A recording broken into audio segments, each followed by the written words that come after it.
Actually, we have to start the show off here with Mike Ward, of course, our Canadian friend, Mike Ward, very funny comic. Always, it seems, embroiled in controversy.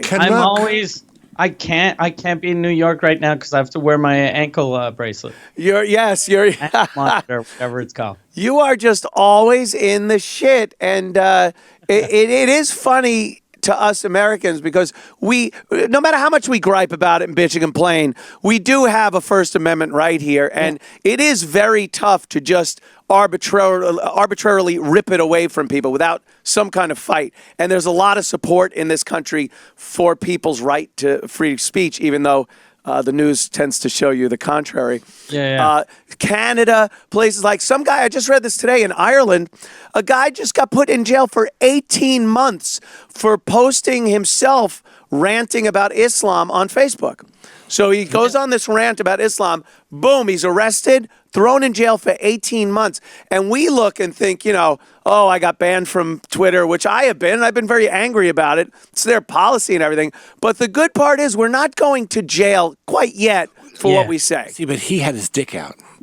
If you have your dick out and dressed with a little turban on it. And a little happy face. Right, and a little happy face. Then I sanction the arrest. But if your dick is tucked, you get an award. Yes, then you'll get an award. Every award. Yes. Well, but it wasn't cut.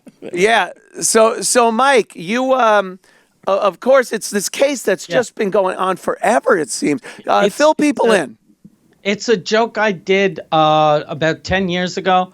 I did it I did a tour, and then I had a special that came out here in French Canada. It was in movie theaters. And after that, the Human Rights Commission, which is a thing here in Canada, fined me. It was I had to give $35,000. It was a joke about a little kid. I had to give $35,000 to the kid, $7,000 to his mom, and then we appealed it. And then this week, the appellate court said that I didn't have to pay the mother, but I still had to pay the little kid, which is now 51 years old.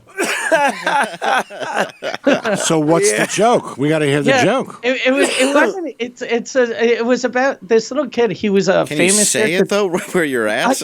I guess. I don't want to make it 70. Yeah, it's 70,000. I have money. Let it ride. Let it go. This fucking studio. It's just I don't want to pay that little fucking kid. I'm just wasting my money.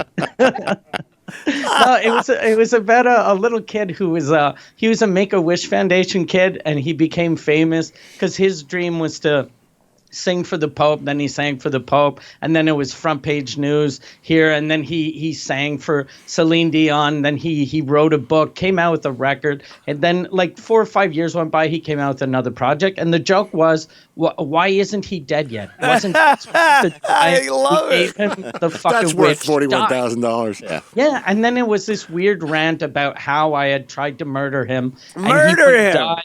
And it was weird because when I was in court, and even now, like in the papers here in Canada, they often say the joke where Mike Ward said he wanted to murder that God, kid. yeah. I didn't want to murder the fucking little kid. I just wanted to make fun of him for being in the media for so fucking long. Well, be honest. You didn't want to murder him then. You probably do now. Why would you want to murder somebody God was slowly killing anyway? Yeah. What does it make? Yeah, God wanted to murder him, for God's sake. It's satire. It's fucking satire. I mean, it's funny. It's Jonathan Swift because it's outrageous. Yes, that's the whole point. I don't think people understand that there is a part of comedy that brings hysterical laughter over horrific scenarios and ideas and thoughts.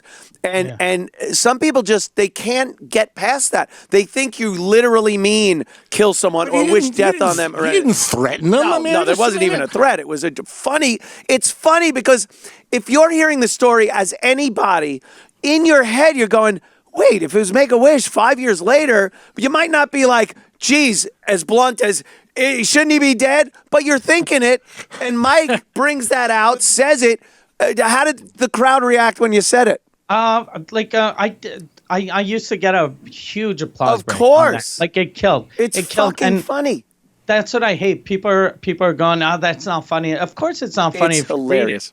if you read it, but in the room, it was a really good joke. That's the point, though, of comedy, and especially the kind that you do. It's to make something not funny funny. That's exactly what you're saying. That's the whole point of it. We're like everybody's losing their sense of irony. There's none left. It's astounding. There was a thing that came out last week in one of the papers here in Montreal that they were saying how this kid is still getting bullied because of my joke, but I haven't done that joke in on stage in like a million years. And I just asked my assistant this morning to check how many times that paper in Montreal mentioned my joke since 2016, and she stopped counting at 700. Jesus. They mentioned the fucking joke more than 700 times. But they're saying I'm the reason this kid is getting bullied. Maybe if you're fucking repeating the joke nonstop and you're talking about my court case, it's crazy that this kid went to the government, and it's crazy that the government came after me. But it should be between me and the government right now. This kid, like he was offended, he was hurt by the joke, his feelings were hurt. Who cares? That right. It's not important. We don't really understand Canadian rules up there as far as things go. It sounds a bit vague and confusing. But as Americans, like I was saying earlier, we do appreciate this First Amendment right.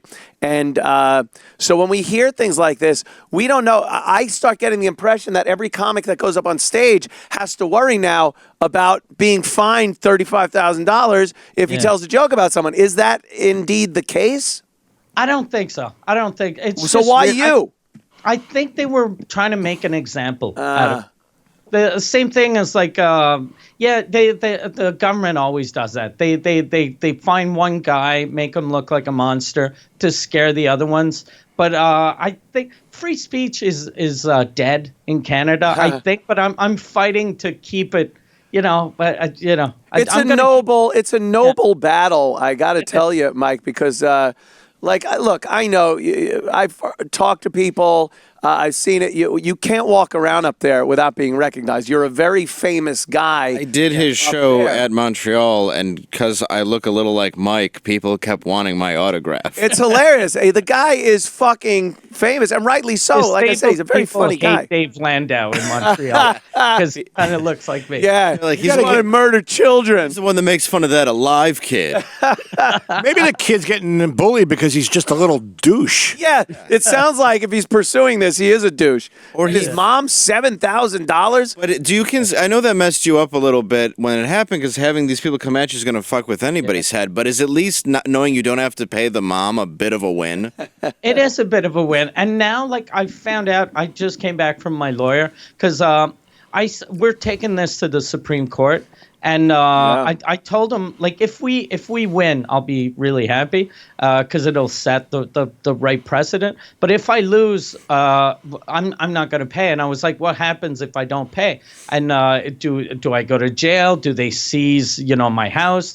And he said that they'll try to seize your things. So now my plan is to try to talk to as many mafia guys as I can to find where to hide my money. You need to get a Canadian celebrity to champion your cause. You need to get like Michael J. Fox or Mike Myers or somebody like that. Right.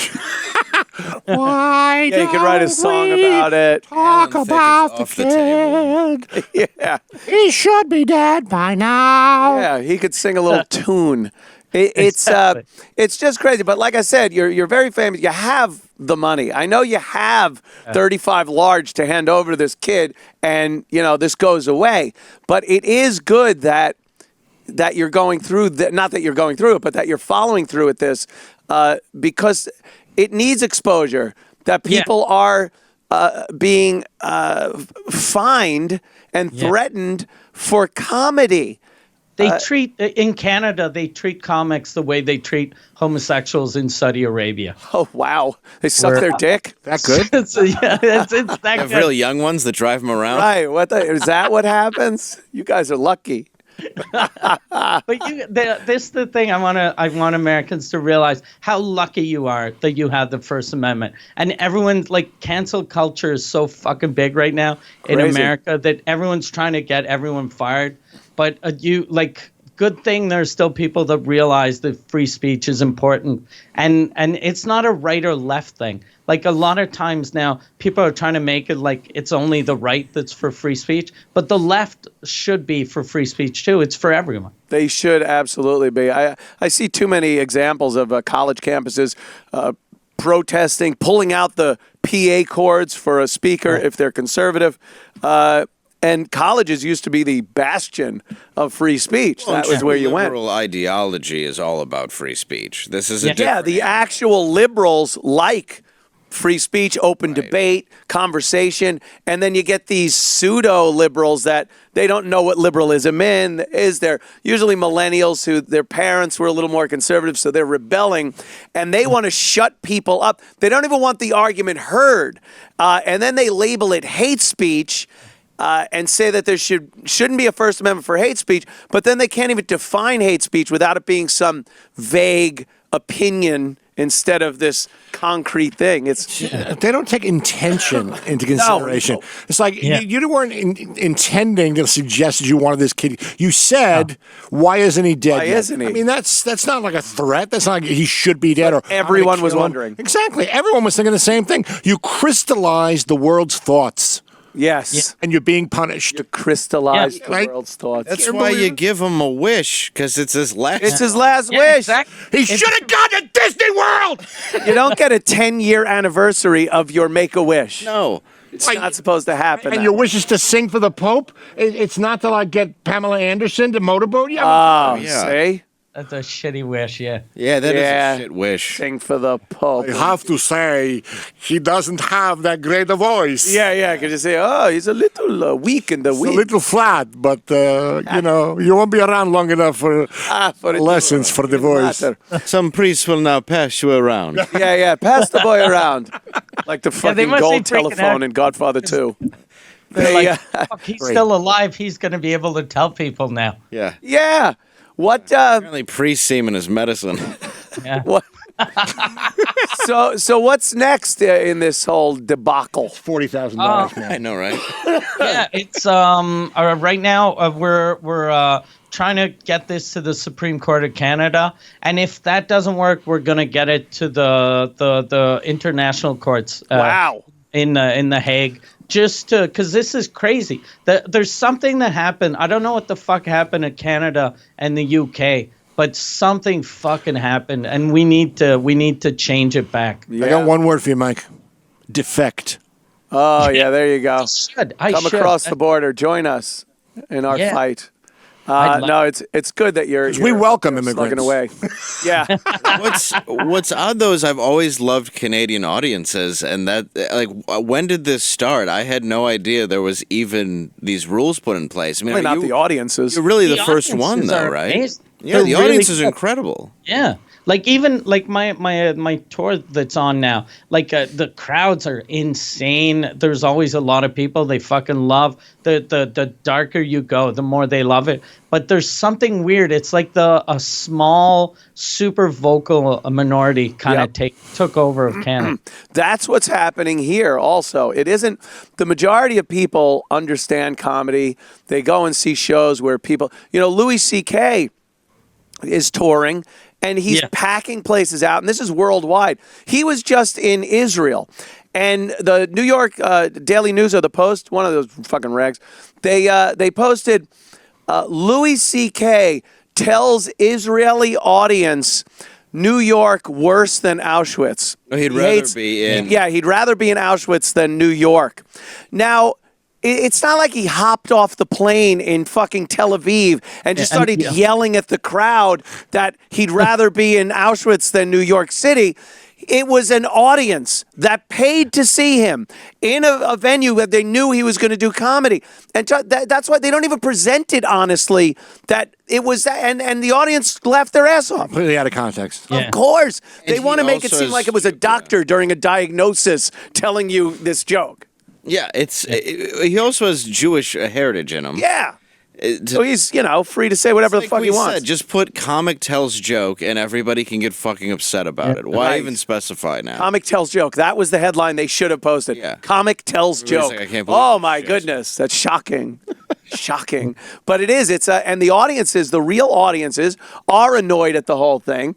I like, there's a few comics out there that really face it and own it when they get a groan or something. And like I've seen DePaulo just destroy an audience if they moan or groan at something he's saying. Oh, God. And he just, you think the joke was fucking bad? God. When he starts getting on a woman that gets like, oh, sexist. Like she'll yell out, oh, really, honey, sexist? How about you take your fucking... And you're like, oh my God, this is verbal assault. This is amazing. He's fucking amazing. And there are a few comics that will do that and dress down people in the crowd. And the audience loves it. Yeah, they love it. You know, they want to say, shut the fuck up. Yeah, and I'm happy a bunch of the younger guys are doing that. Like Andrew Schultz is fucking insane. He's so good. And when Dave was here this summer, he fucking murdered. Thank you, the man. crowd of Montreal loved him so much. Dave's fucking awesome, man. Yeah. I had a blast. Your club's amazing. Not kissing ass. It really is an amazing club. I only bought that club so I don't have to pay that stupid kid. I love it. Mike's fucking awesome, We're man. the only club in the world that picks up comics in a Bentley, and then we throw the Bentley in the river. After the weekend. Fucking love it. Mike, thanks so much, man. We love talking to you, and keep plugging away at this thing because it's so needed. It really is so fucking needed right now. Of course, Mike and Pantelis do a 2-drink minimum. Yeah. It's every Friday right here on Compound Media. And at 4. Yeah. And on Twitter, of course, Mike Ward CA. And that would be Twitter and Instagram. And MikeWard.ca on the website for your Mike Ward needs. Thanks a lot, man. Best of luck. And hopefully we'll see you soon. That's best of luck. All right. Thanks, guys. Take it easy, pal. Keep fighting the good fight. The good fight against young children. That's what I mean. Like, even should be dead. Right.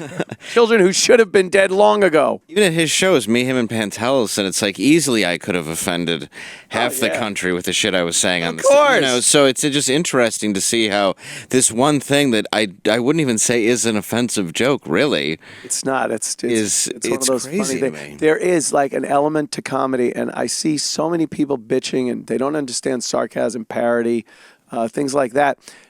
Yesterday during the impeachment hearings where they had the legal scholars up there just talking about, they were witnesses for the impeachment who had nothing as far as witnessing anything.